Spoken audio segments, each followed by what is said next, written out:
I'm here this morning in Bloomnort Church Cemetery in Rosetown, Manitoba, visiting the grave of Trooper Gerhard Harms, who died in 1943. We only located Trooper Harms's grave about 10 years ago, so this is a newer headstone that was installed on his previously unmarked grave. And we're surrounded by fields. The cemetery is not too far off the main street that runs through Rosetown, but it is off the path a little bit here.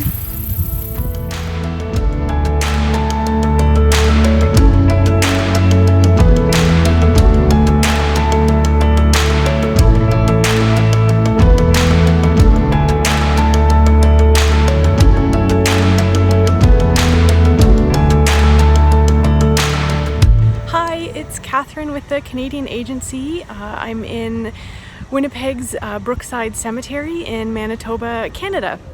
And I'm just kicking off my inspection tour of southwestern Manitoba. So I'm here on my first day taking a look at the Cross of Sacrifice and Stone of Remembrance here at Brookside. So I'll show you what it looks like.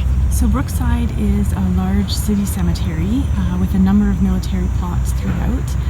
We're here in the central plot with the Cross of Sacrifice, and then the Stone of Remembrance is just behind me. Now, throughout all of the military plots, there are a combination of war graves and veterans graves. Okay, so here's a map showing the route I'll be taking throughout southwest Manitoba on my inspection tour. Ignore the top half, it's just this part down here. So I've flown into Winnipeg and we'll be spending a few days. There are about 30 cemeteries in the Winnipeg-Selkirk area, so I'm going to start with those and then travel west towards the Saskatchewan border and then loop back and end up in Winnipeg after visiting a total of 95 cemeteries and 582 war graves. So here you see the grave of Private Elmer Metcalf, who died in 1918. You can see the Canadian flag there blowing in the wind. We've got them pretty much all throughout the cemetery, marking his grave and veterans' graves throughout the entire cemetery here. And then in some rural cemeteries, which is a feature that I quite like, the church has been moved, but there's a small replica of the original church here. And coming around to the back, we have the guest book. So I'm going to go ahead and sign that and then be on my way.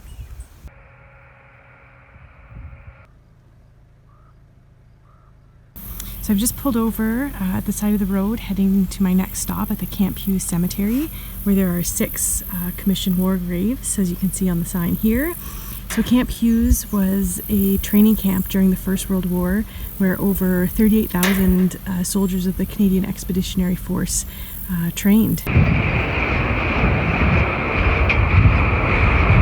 Hello from the Regina Cemetery here in Saskatchewan, Canada. I'm starting off, this is the first day of my Saskatchewan tour, and I'm inspecting the military plot here. So just to show you some of the detail on these scroll style markers, this is one of the First World War sections here. And again, same as throughout Canada really, it's a mix of war dead and veterans buried together.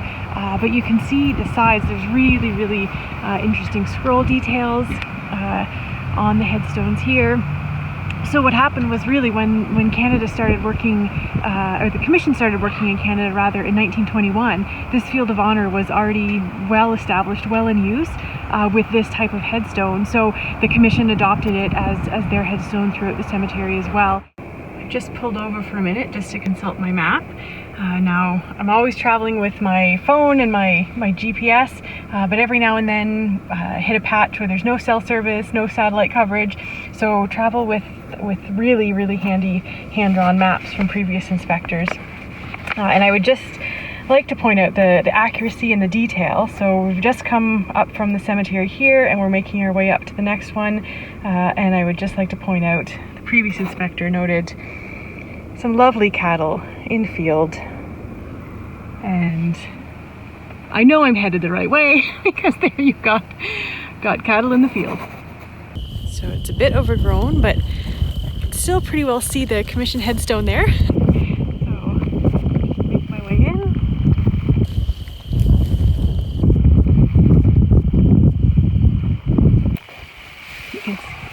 So Yet died the 30th of May 1917, and he was born March of 1899. That's the personal inscription down on the bottom there.